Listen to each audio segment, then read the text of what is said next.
Halo rekan-rekan semuanya, Assalamualaikum warahmatullahi wabarakatuh. Salam sejahtera. Semoga rekan-rekan semuanya tetap sehat dan selalu bersemangat untuk menyambut hari ini dan juga mempersiapkan diri menghadapi uh, SKD atau seleksi kemampuan dasar untuk sekolah kedinasan ataupun CPNS yang akan segera datang. Begitu juga P3K.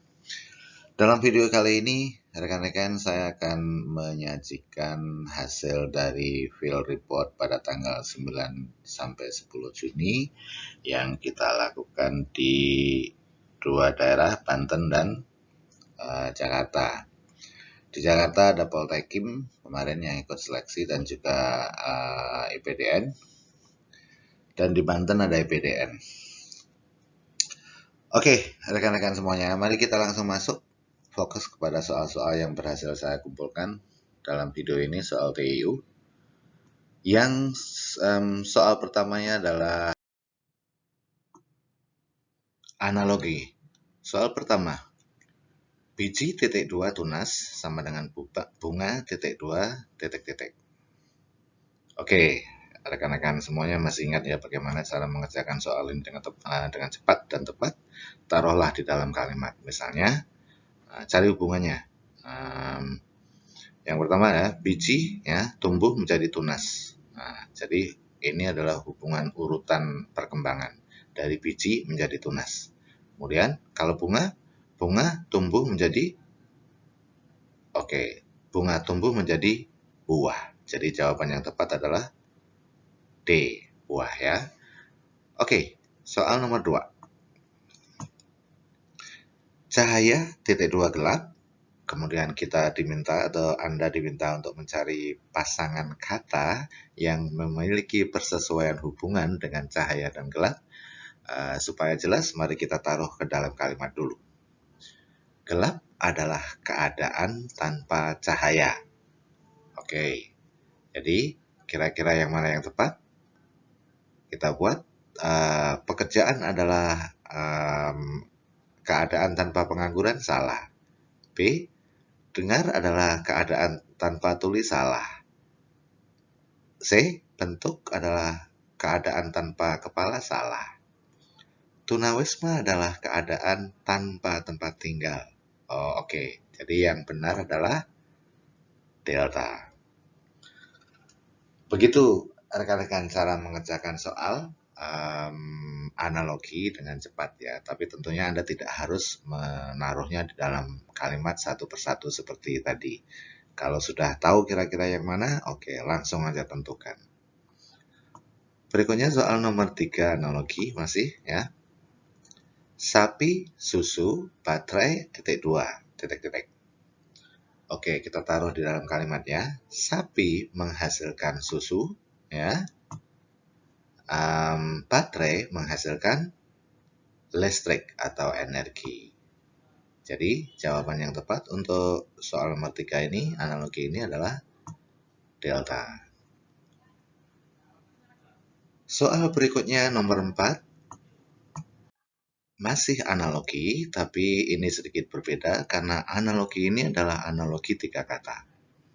Ya, ada kelompok kata eksplisit, tersurat, implisit, sama dengan titik-titik.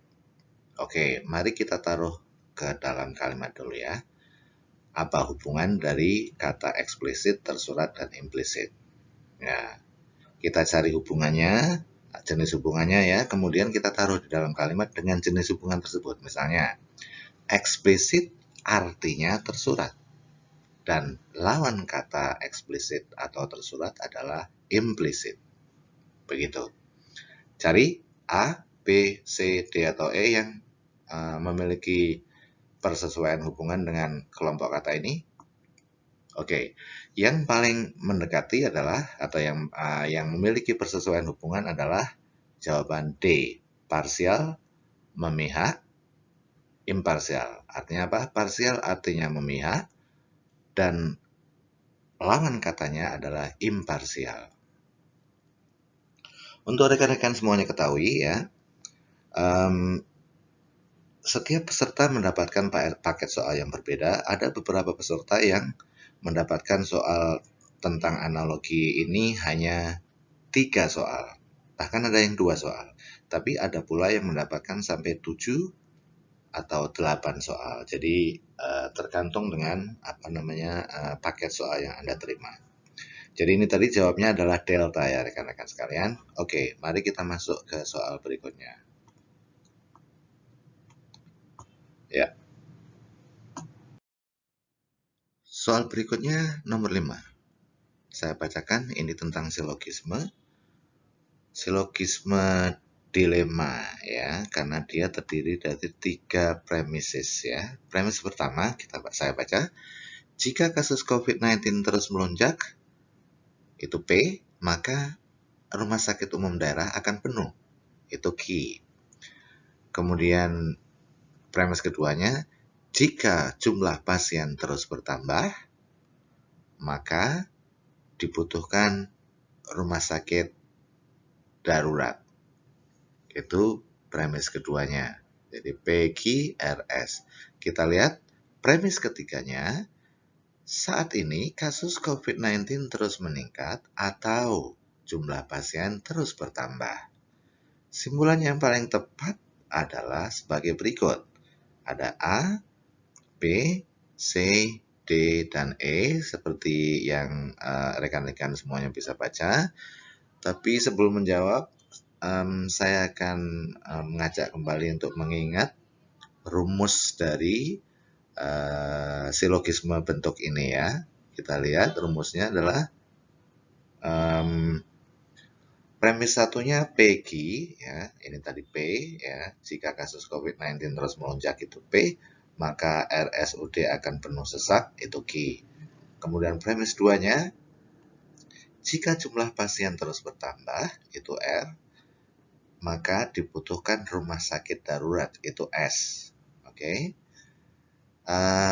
Premis 3-nya, ini yang paling penting ya rekan-rekan semuanya, karena simpulannya akan sangat bergantung pada premis ketiga. Kita lihat, premis ketiganya adalah saat ini kasus COVID-19 terus meningkat atau jumlah pasien terus bertambah. Itu adalah P atau R. Kita lihat ini ya, P atau R. Oke, itu premis ketiganya. Nah, maka simpulan yang tepat adalah Q atau S. Atau di sini ya.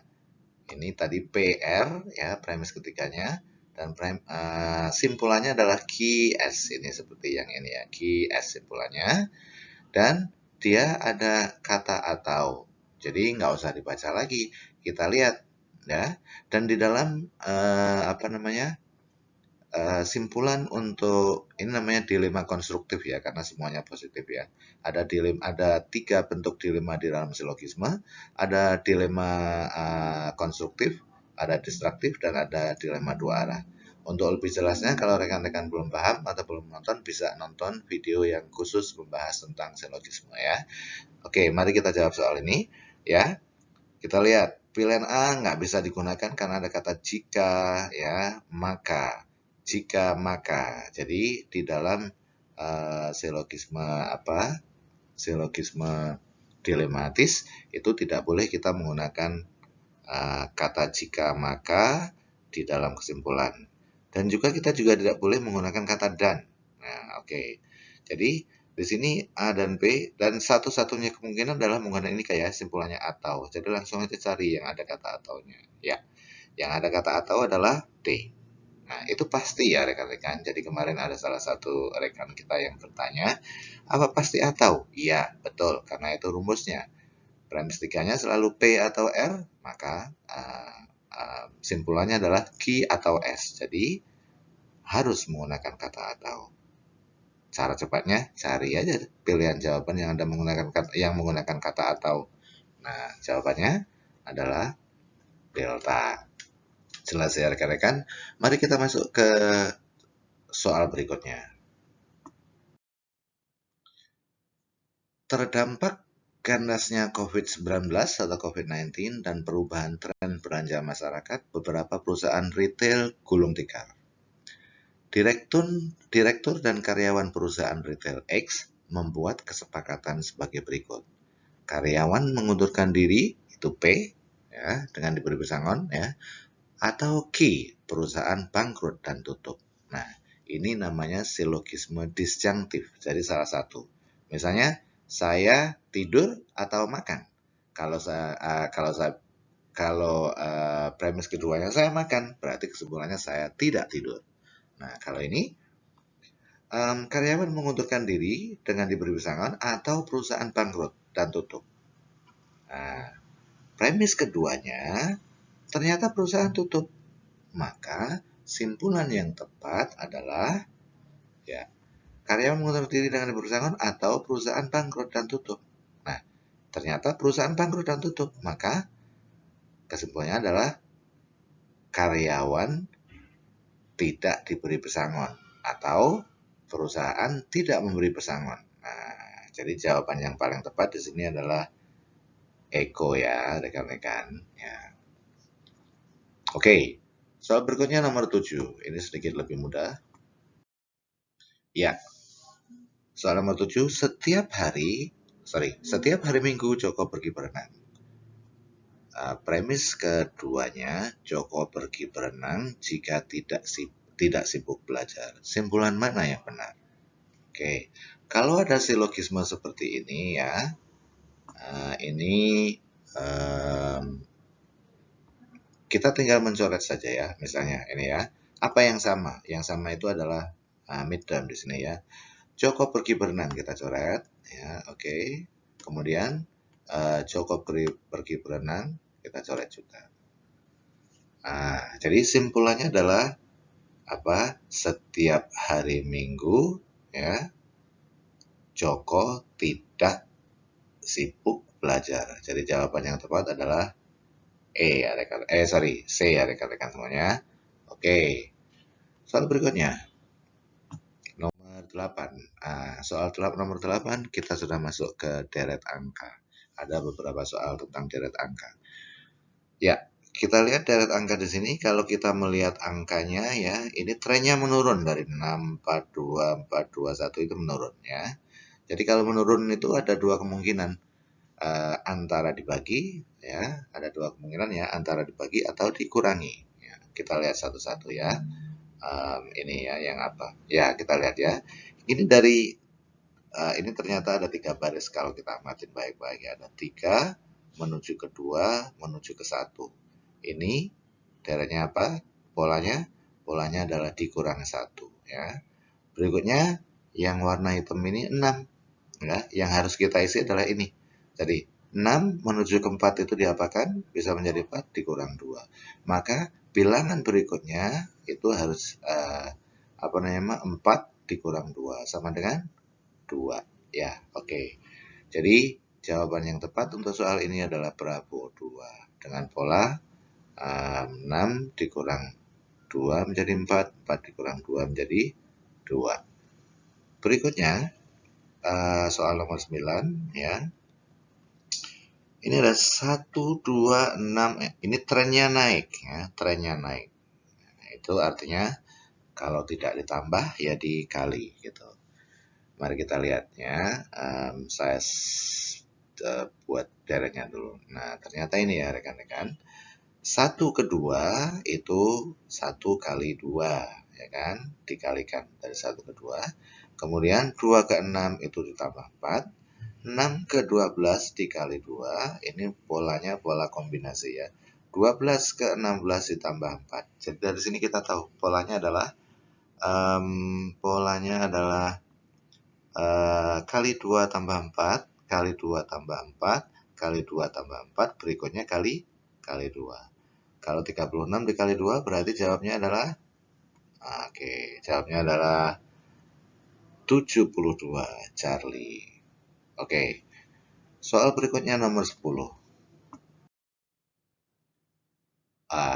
Ini salah satu soal yang muncul ya rekan-rekan di tanggal 8 di Jakarta ya. Di tanggal 8 TIU di tes IPDN Jakarta dan Poltekim dua-duanya mendapatkan soal seperti ini. Mungkin angkanya bisa berbeda ya. Tapi yang saya tanya Yang saya pahami adalah soalnya seperti ini. Jika X sama dengan 1/22 dikurang 1/27 dan Y sama dengan 1/24 dikurang 1/28, maka Y lebih besar daripada X, Y lebih kecil daripada X, atau Y sama dengan X, atau Y sama dengan 2X, atau hubungan Y dan X tidak dapat ditentukan. Oke, rekan-rekan, untuk menyelesaikan soal ini kita tidak harus menghitung ya, mengoperasikan semuanya. Itu akan lama. Meskipun ketemu tapi akan butuh waktu yang lumayan panjang ya. Karena apa? Anda harus menghitung semuanya ini, jadi lumayan panjang. Nah, sementara ketika kita mengerjakan soal SKD, kita harus cepat, harus save time. Nah, ada cara efisien menjawab soal ini ya. Masih ingat ya prinsip bilangan pecahan yang pembilangnya angkanya sama. Misalnya ini pembilangnya sama ya, 1, 1, 1, 1 ya. Ini 22, ini penyebut, 27 penyebut. Oke. Nah, prinsip bilangan pecahan itu adalah semakin besar angka di dalam penyebut, maka semakin kecil nilai dari pecahan tersebut ya. Tentunya dengan pembilang yang sama ya. Oke, misalnya 1/2 atau setengah dengan 1/3. Nah, ini kan penyebutnya 2 dan 3. Itu nilainya lebih besar yang penyebutnya kecil ya, setengah ya, 1/2 gitu. Nah, untuk menyelesaikan soal ini kita tidak perlu menghitung, tapi hanya perlu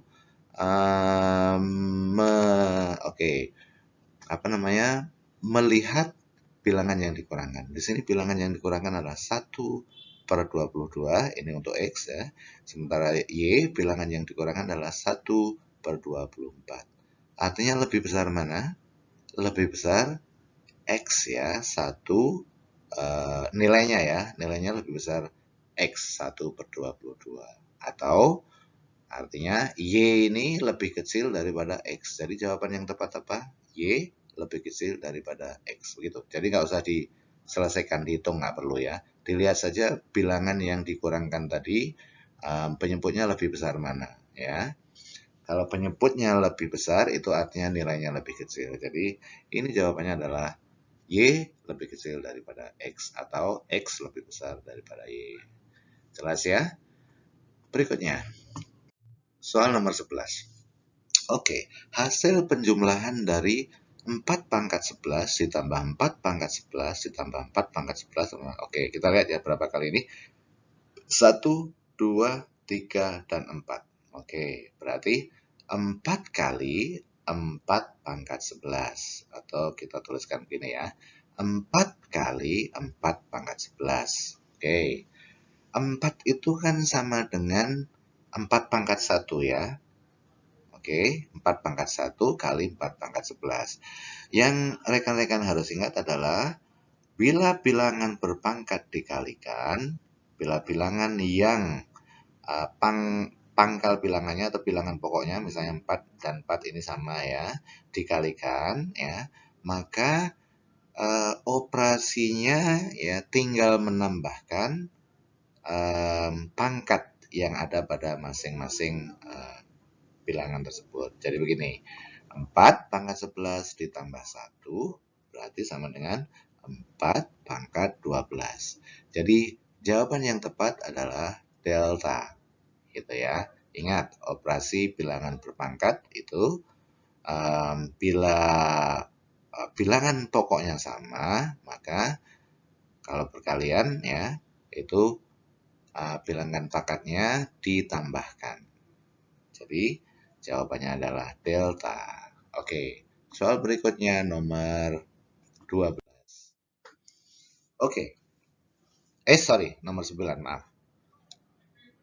Hasil dari akar 248 ditambah akar 51 ditambah akar 169 adalah A, B, C, D, atau E.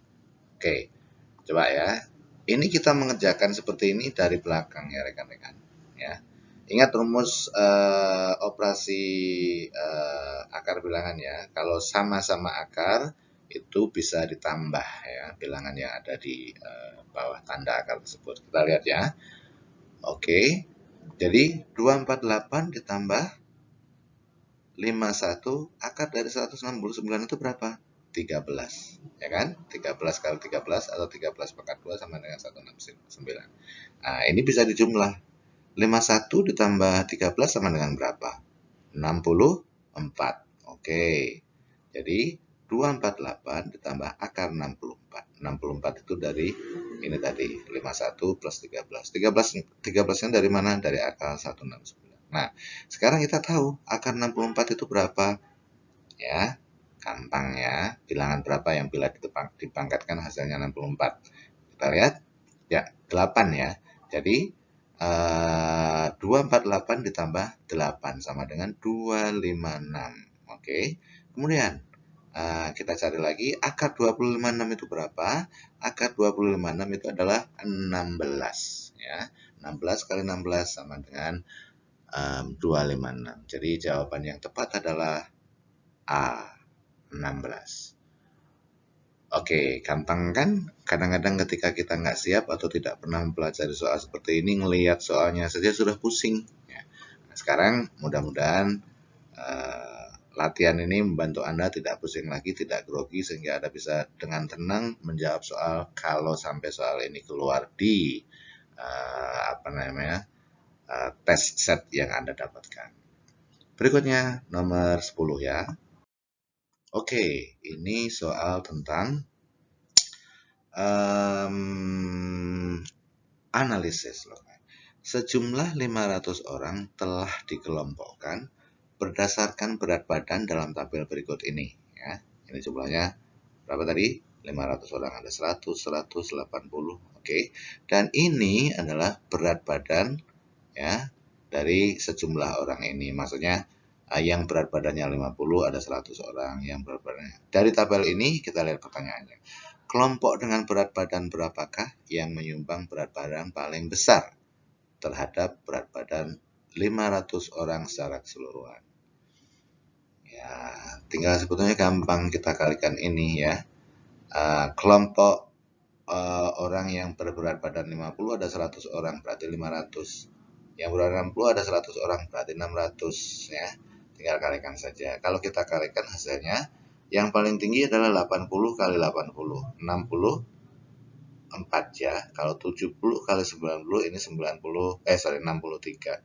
Jadi jawabannya yang paling tepat adalah kelompok usia 80 lah yang menyumbang kelompok berat badan 80 kg inilah yang menyumbang paling banyak. Jadi jawabnya adalah oke, bravo.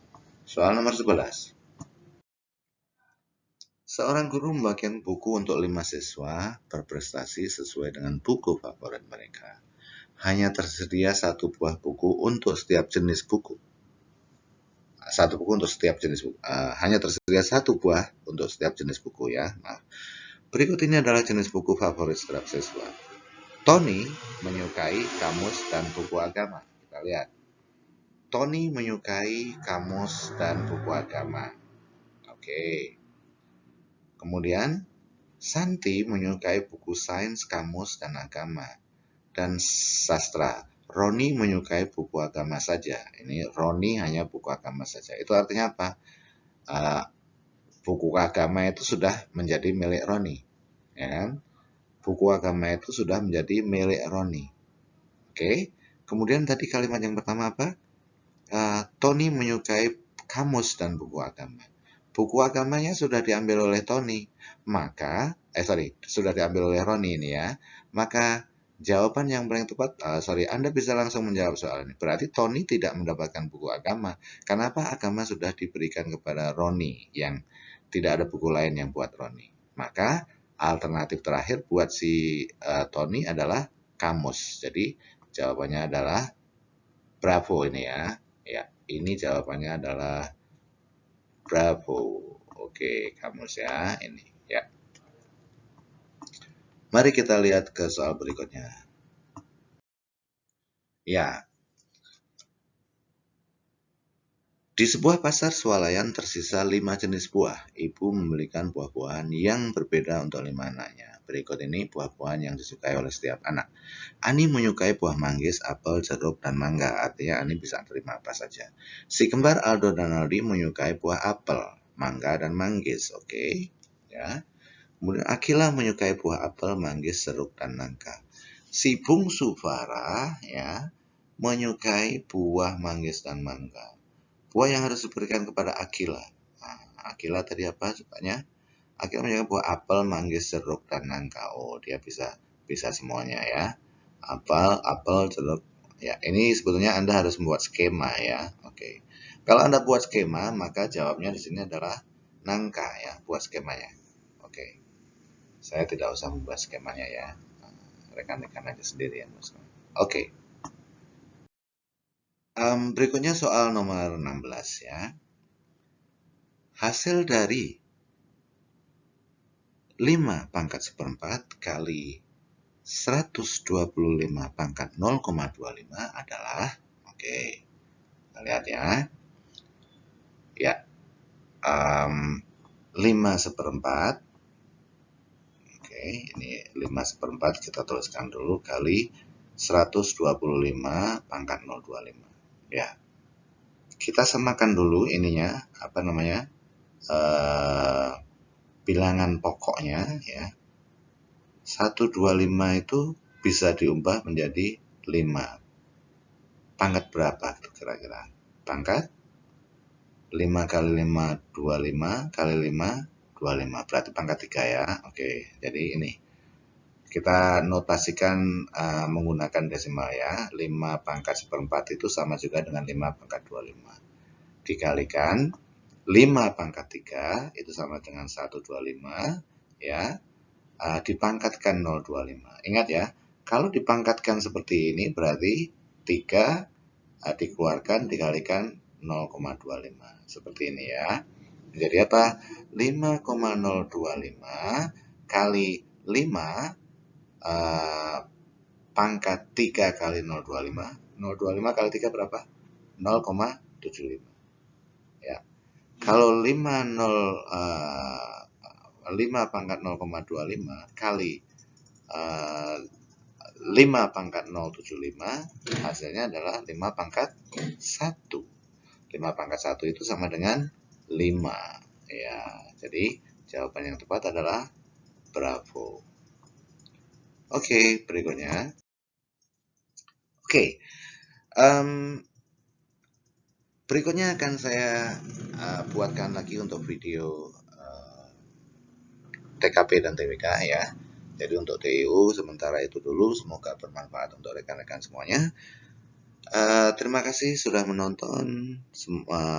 Doa saya selalu menyertai Anda semua. Semoga Anda berhasil dan mencapai cita-cita yang diinginkan. Ya.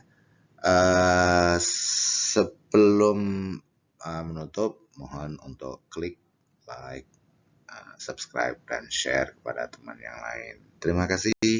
Wassalamualaikum warahmatullahi wabarakatuh.